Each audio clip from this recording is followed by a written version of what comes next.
Hello everyone. Today I want to talk about how to reduce stress in your life. Let me ask you a question. What would it take for you to become stress-free? More money? A better job? A great marriage or partnership? No kids? I'm just kidding about that one. Kind of. Sort of kidding about that one. But ask yourself, what would it take for you to become stress-free? Would you be willing to hear that your stress levels are completely in your control? Now, we think that we're stressed because things are happening to us. And because things are happening to us, I can't do anything about it. And so I complain about the circumstances that are causing me stress, or I blame other people for causing me stress. And most of us deal with stress by avoiding it, ignoring it, pushing it down. This is why we turn to alcohol, television, food, drugs, sex, etc. Now, our typical reaction to stress, covering it up, pushing it away, ignoring it, only makes it stronger. So let me ask you, what is your typical reaction when you feel stressed? What do? I believe that if you do what you always do, you'll get what you always get. And so if you continually feel stressed out in your life, it might be time for you to change what you do about it. So back to my premise, what if stress were completely in your control? And if you could reduce your own stress levels, what would that look like? Now I can think of 4 things that bring on stress in someone's life. And if you're stressed right now, it's probably because of one of these 4 things. The first one, I don't want to really spend a lot of time on because it's not really my area of expertise, but you can experience stress when you experience discrimination, hate, or abuse. And if you're stressed out because you're experiencing any of those things in your life, the thing that I would say to you with love is you've got to find safety first. You've got to create safety in your life. Your stress levels and your fear will never go away until you feel safe. And so that's all I'm going to say about that one. That situation requires the work of maybe a professional that maybe can help you with that. But if you're experiencing discrimination, hate, abuse, something where you feel physically threatened, you've got to find safety first. The second reason that I believe people experience stress in their lives is because they have an unorganized list of things that they think that they have to do. They keep telling themselves, oh, I've got to remember to do that. And I can't forget that. And I've got to do that. And friends, every time you tell your brain to remember something or that you need to do something, guess what? It remembers. And its job is to keep bringing it back up so that you'll get the thing done because you told it that's what you have to do. And this is why you probably have this nagging feeling that you're forgetting something. Like, man, I know there's something I should have been doing and I just can't remember what it is. This is why maybe you can't sleep. You go to bed, you close your eyes, you try to sleep, and your brain's whirring. It's reminding you of all the things that you told it to remember. Friends, this is also why when you're working on something, you're thinking about something else. Have you ever sat down to do a job? Maybe you're writing something, or maybe you're working on something in the garage, and while you're doing it, you're thinking to yourself, boy, I really should be doing that, or I really need to be doing something else. And it's keeping you from being present in the situation that you're actually in. Why? Because you have an unorganized list of things that you need to do. So my advice to you is to get it out of your head. Your brain was never wired to be a filing cabinet. It is wired to remind you of all the things that you told it that you have to do. It's supposed to bring up all the stuff that you told it, I've got to remember. And when you keep adding to the pile of things that it has to remember, the faster it runs in order to keep up. So the solution is to get it out of your head. This is simple, but make a complete list of all the things that you know you have to do. Now, a lot of us are pretty good at keeping lists, and maybe you are too. And maybe you find that you're still stressed because you have a big long list of things that you have to do on a yellow piece of paper or on your computer somewhere. Here's the trick. Having a list is not enough. You've got to add a due date. When you put down something that you need to do and you put down the day and the time that you're going to do it, you just told your brain, hey, chill, I've got this. I'm not going to think about that. I'm not going to have to worry about doing that until tomorrow at 2 p.m. Because you wrote it down somewhere, you put it in a trusted location, and you can tell your brain, I've got this. I don't need to think about this. I'll think about it tomorrow at 2 p.m. Now, I personally use Google Calendar, and there's a task feature attached to the calendar that allows me to keep track of all the things that I know that I need to do, but also assign it a day and a time when I want to do them. And I'm not here to do a commercial for Google Calendar. I'm just letting you know that's what I use. Whatever you use, make sure that you get it out of your head by writing it down and also telling yourself, I'm going to do this at a certain day and time. And until that day and time arrives, I don't have to think about it.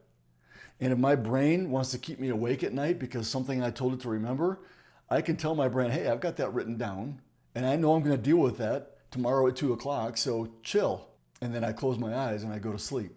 So I find that when I talk to people, if they're experiencing stress in their lives, a lot of times it's because they have an unorganized list of things that they know they have to do, and they never got it out of their head into a trusted source where you know it's listed somewhere else and you know when you're going to deal with it so that you can let it go. Try that. It'll reduce your stress levels immensely. There's a third thing that I can think of that brings stress to people's lives, and that is the expectations of other people. When other people, and especially the people that are close to you, have some sort of expectation for you that you're either unwilling to live up to or you know you can't live up to, that can cause stress. For example, your boss might tell you that you need to work on weekends, but your wife is also telling you that she wants to do something with you on the weekend. You can't do both, and you can't resolve in your head how to get out of this, and that's causing you stress. A parent might have an expectation that you show up at their house for Thanksgiving, but you know you don't want to do that because you want to go somewhere else for Thanksgiving, but you're unwilling to really tell your parents no, and so you're stressed out.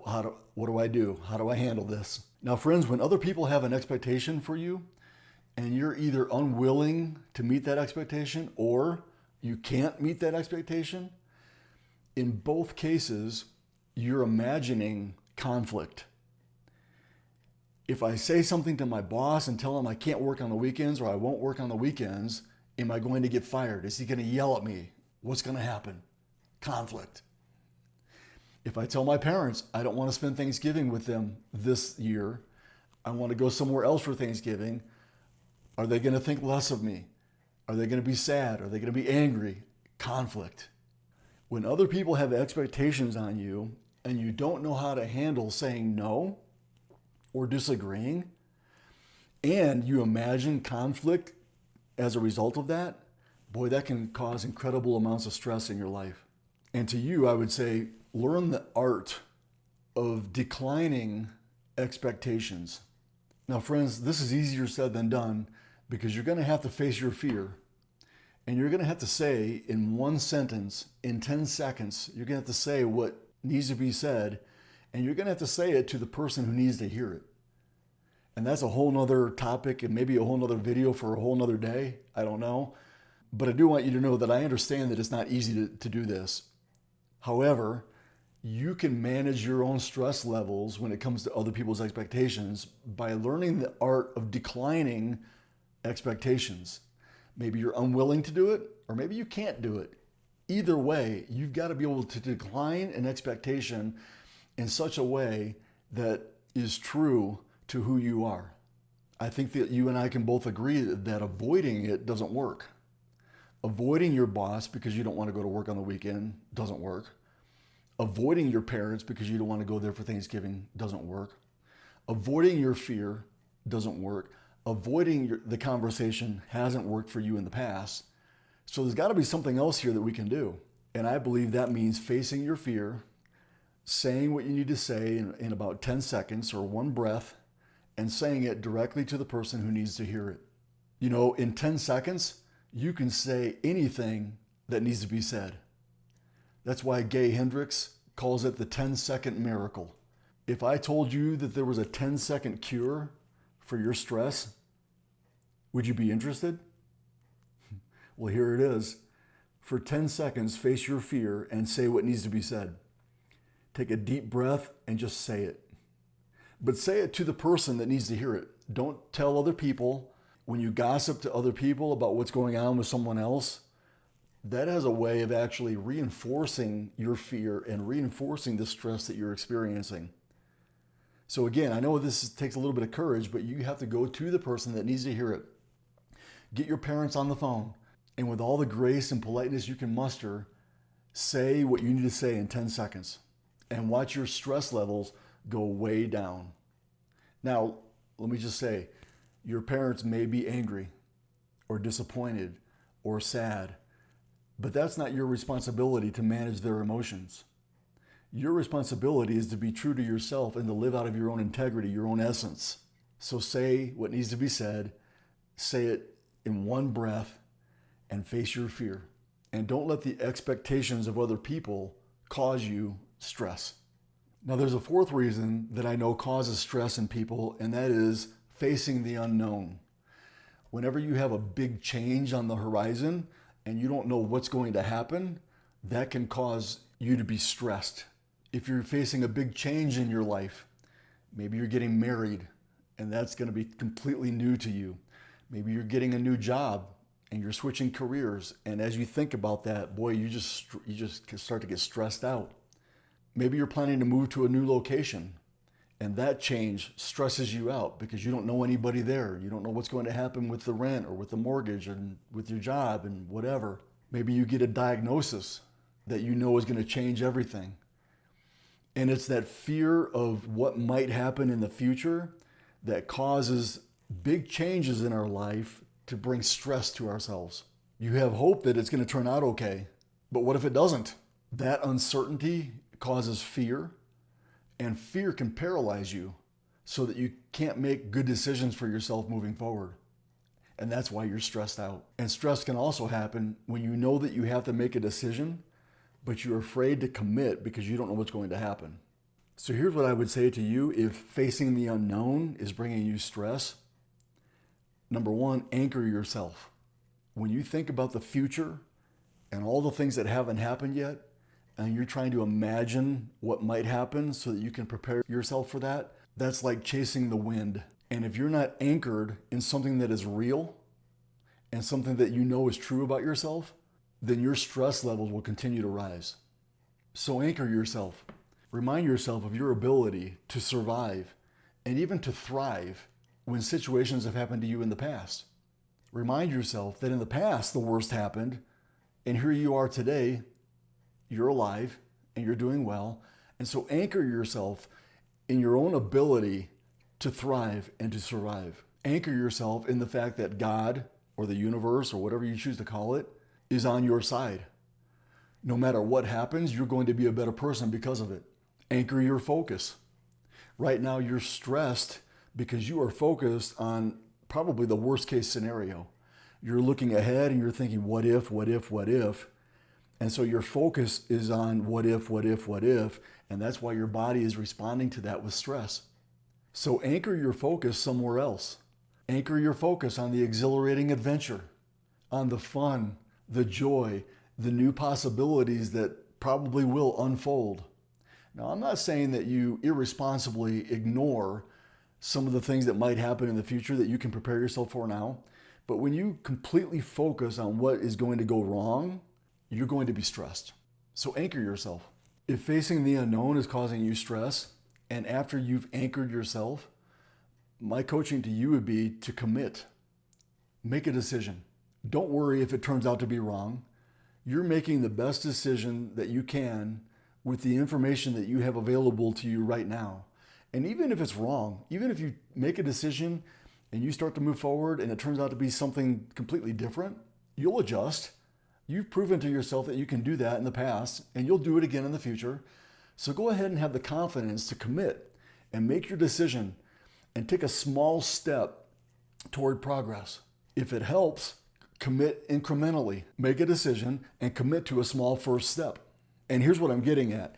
You'll find that action equals confidence, which will reduce your stress levels immensely. So friends, I know that stress can have a debilitating effect on your life. And I also know that there's probably many causes for the stress in your life. What I'm asking you to do is to identify the cause of your stress and take responsibility for it. Don't blame other people because you're stressed.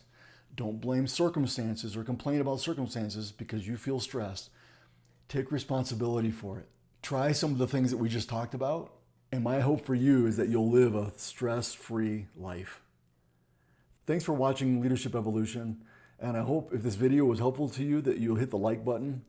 I also hope that you'll subscribe to the channel so that you'll be notified whenever new content comes out like this. I'll see you in the next video. And don't forget to keep evolving.